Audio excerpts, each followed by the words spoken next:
the homeless hero. And we're going to talk about that, and we're going to let you guys in on that very special story. I have a heart for military men and women. I am an ex-military wife. I have military children. So, of course, you know, we have our heart for our veterans. And I want to say to you, Michael, thank you, sir. Thank you for having me. Okay, I'm so glad that you're here. Thank you for your service. Thank you for your sacrifice. Thank you for everything that you've done for this country that I get to walk free in. Thank you.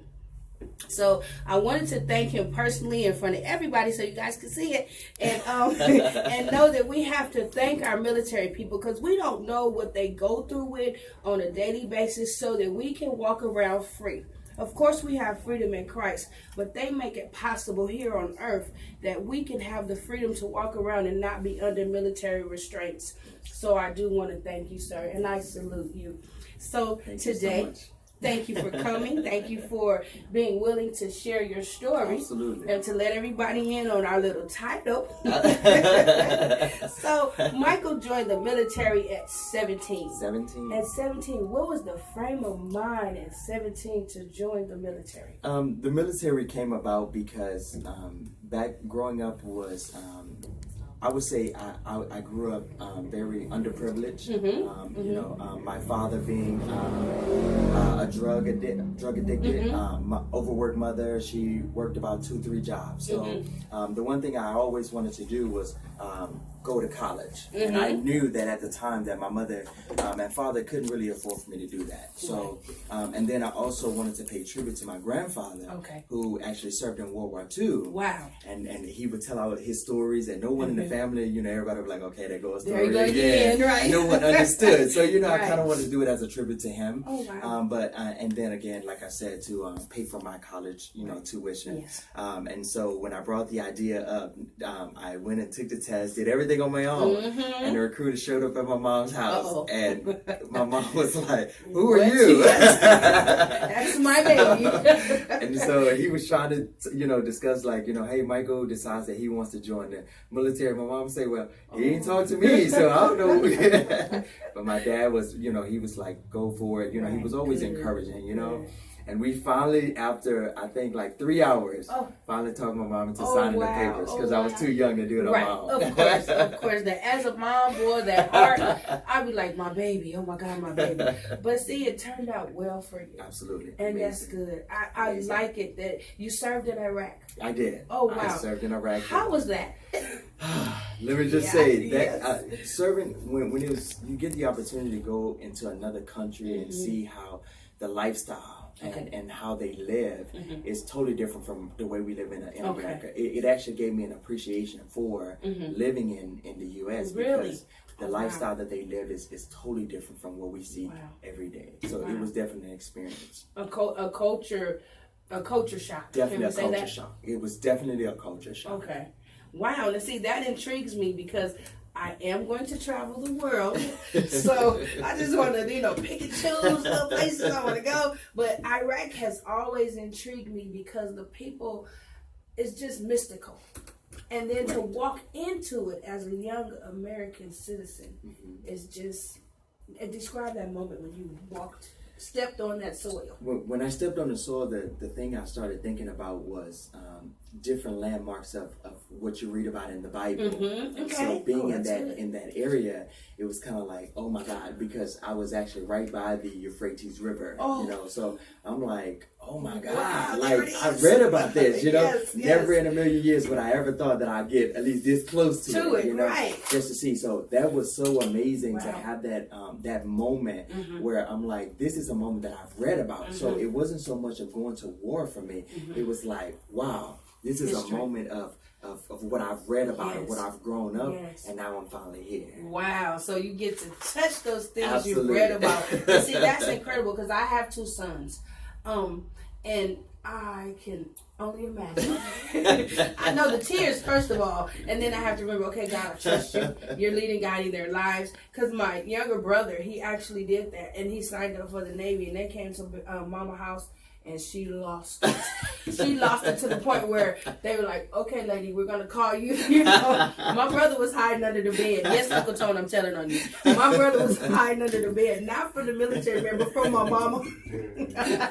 and you know, it's so crazy because even though I had signed up for the military, I wasn't looking at it as far as you ever going to war. I was looking at it like, oh, you know, I'm gonna get in, you know, serve my time, you know, serve my country and go to school. And then when I got that call saying you have to go to war, like it was mind blowing for me. You know, being in fact, you know, I was still in college. They pulled me out of college at the time. Yes, I was supposed to graduate, and they actually pulled me out a year before my graduation to actually go and serve over in Iraq. And then I actually, it was very hard for me to adjust with the thought of going to Iraq or going to war. And so it was so mind-boggling until I did everything. And when I say everything under the sun, I did. I can imagine. I played crazy. I mean, I did everything so that they could sign those papers and say no. But I was talking with my mom one day, and she said, and I thank God so much for my mom because she's such a Christian lady.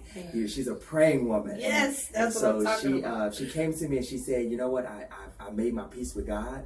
And he wanted me to inform you that you have to go. So no matter what you do, it's not gonna work. There it is. You gotta go. Mama's already said it. Yes. And after I got that confirmation for her, she said that God has already promised me that he's going to take you there and he's going to bring you back. So after I got that confirmation, I was okay after that. Yeah, it eases your heart. It reminds me of the story in the Bible where Jesus went to that party and his mama said, oh, he's going to change it to wine. Don't pay attention to nothing he say. He's going to do it. So with that confirmation from your mom, her having confirmation from God, it eases the stress. It eases the strain. Oh my God. And it always gives you hope in the back of your mind. Because you said, wait, God, you told mama I'm going to make it. So I'm going to make it. She going to make it. We going to make it all together. What happens, no matter what happens. And like you said with that story, and Jesus at the party and his mom, and you know, Jesus was even saying, I'm not even ready. Yes. And the mom didn't even go back to him and ask him. She said, give him what he asked for. That's right. And he's going to do it. And he's going to do it. And he did that, and he did it well. And he did it for us. Absolutely. So I like that. Kudos, Mom. You know, so we have to always give Mom the credit. And it's hard, too, being a mom and letting go of our children to walk into their destiny. Let me say that, because I'm a mother of hundreds. I think it's hundreds of y'all. Look, and Michael's a new son, so it's hundreds of you guys. And it's like, it's so hard. They're like, Mom, my oldest daughter moved out. Mom, I'm leaving. Girl, you're not going to work. And, you know, she stayed around me and stayed close for a year to kind of give me the ease to say, she said, Mom, but I got to go. My destiny is over here. I got to go. I got to finish school. I got to do it. And I'm like, no. You know, with the fear of, if you leave me, what's going to happen? Absolutely. But as parents and women and men of God, we have to realize that what God has given us to instill into our children will sustain our children. So it's hard for me to let this one go over here that's filming for me. So, but it's easier than when I let her older sister go. So, and my daughter was so gracious. She even let her daughter stay with me just to keep easing it. She's like, Mom, you being a real brat right about now. So she let my grandbaby stay with me for a couple of years until she finished school and until I got it in my head that she's in her destiny. Same way my mom was. And I was a grown man. And told my mom, I have an opportunity. I'm moving to California. She was like, no. Like, you know, I'm 30-some years old. And she's like, no, you're not going. See, and that's it. No, because you guys are always our babies. And see, we have to trust God. First of all, it's all about trust. Absolutely. To let you guys go. See, what I did for my mama, you know, rest in peace, big mama, I can tell it now, is I went off, got married to their dad, and I said, okay, let's get us a place. And I didn't tell her. I still stayed at her house, and I bounced back and forth for about 3 months. And she kept saying, why is all your stuff missing? Oh, I don't know, Mom. I don't know. Because I was so afraid to tell her that I was ready. I had a full-time job. I was married. I had a baby and all this stuff. But I was still afraid of that. Absolutely.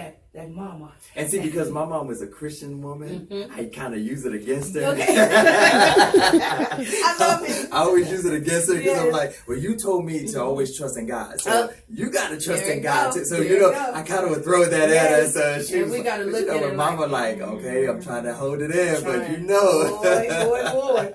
Yes, and that's what they do. So and I love it though, because we have to let go, and it's getting easier with the next one out. So, and I know she's on her way out, and I'm like, okay, God, I'm getting that assurance to let her go. So, and the next one is what, 18 coming up? So I got a little while with her. So she's speaking it right now. Yeah, I know it. Yeah. She knows it. Because I feel it, and I know it's time for her to spread her wings and fly and do what she needs to do. So, all of us mothers out there who are at that point where we're letting our children go, it's okay. Let them go with God. Let them go with God. And trust what we've instilled in you. Exactly. Because if you don't, it forms a rebellion against the child. And it makes them actually end up probably going out anyway, and probably doing things that not necessarily should be be done, because they're being rebelling against you, not wanting them to be. Yeah. And see, we need to watch that. So that's just a warning for us parents. Is let them go. Let them go. Let them go. Because I'm preparing how is Mouse 10? I'm preparing my 10-year-old. I'm like, look here, dude. You're leaving at 17. And this one right here, I'm preparing him to get it together, to get himself together at 10. So he'll have that in the back of his mind. At 17, we're going to start deciding what you're going to do. Absolutely. And mommy's going to support you. Absolutely. And I'm going to back off. Absolutely. And let you fly. Kind of be like the prodigal child. There it is. Let them go. And that one is eventually they'll come back. That one is one. And I love you, Mom. That one is, ooh. My mom always instilled that, and my father did as well, that if you always have a place to come back home to. Always. Always. So, always. No matter what. That's the one thing they always instilled within me. So I do appreciate them for that. Yes, because I had to go back. Absolutely. After 30-something with 3 kids then, I had to tuck my tail and I had to go back to mama's house, but I stayed. I said, God, I'm staying 6 months. Yes. And I'm going to crawl out this place. So I did it, and it's humiliating sometimes. Absolutely. But you go back and you you get re-strengthened. Yes. You grow. Yes. You rebuild. Absolutely. And you get some more of that good stuff from mom and from dad. And then you go out stronger than you went out the first time. So that right there is a good point. We can do that happens. So we have to look at it in a positive manner. Absolutely. And then I had Big Mama to help watch the girls while I was working in school. So, that was a good thing. So too, you guys, Michael is educated. Absolutely. He's handsome. He has degrees. He is now I don't want to mess up your fraternity, so you say it. Kappa Alpha Psi Fraternity Incorporated. Yes. He is a fraternity man. Absolutely. Okay. And he's traveled the world. Yes. So let's get into, how did it feel to travel the world? I always look at it as a blessing from God, because for giving me the opportunity to travel the world. Like I said, when growing up when I grew up, it wasn't always easy, Right. So I never knew the opportunities that would be before me that I would have. Going to when I first left home, I went to military. After that, I started college, Jackson State University. Yes. Once I graduated from Jackson State, I went and got my master's at Southern Methodist University. And then after that, so I moved from Mississippi to Texas to and moved to Atlanta for a while. Yes. And so just traveling the world, trying to see that, because I always knew within me, because I always my mom always told me that I spoke over you. I spoke into your life, so I knew that I was destined for something great, but I never knew what that greatness was. So I was always that child that sought after that greatness. That's good. Which I'm still seeking. Yes. I'm still seeking. Yes. Continue. But I always seek that greatness, and I always feel like everywhere I go, there is something that I'm gonna get. Whether it's seeing something that God needs me to see, or touching someone that God has for me. Okay. I always look at it in that mindset. That's a good point. Absolutely. You know what? I'm gonna take that. Absolutely. I'm gonna take that. Absolutely. And I'm gonna do that. The smallest thing. The smallest. Okay. Okay, so you just cleared something up for me. You don't even know. You just cleared something up for me. Because I hear people always say, look for the good. You know, and see, I go in and I wait. And I listen. Yeah. I like to listen to the atmosphere. Yes. And see what I hear around me. And that's possible. Absolutely. So yeah, with that, I'm going to add that to what I already do. Absolutely. Okay. So, and then you traveled the world. So you built up your experience. Absolutely. You build up your knowledge. Yes. And then you went to college. You graduated. Yes. Degree. Praise God. Eternity man. And then you end up homeless. Then I end up homeless. And we're going to take a break right there, y'all. We'll be right back. Hold on tight.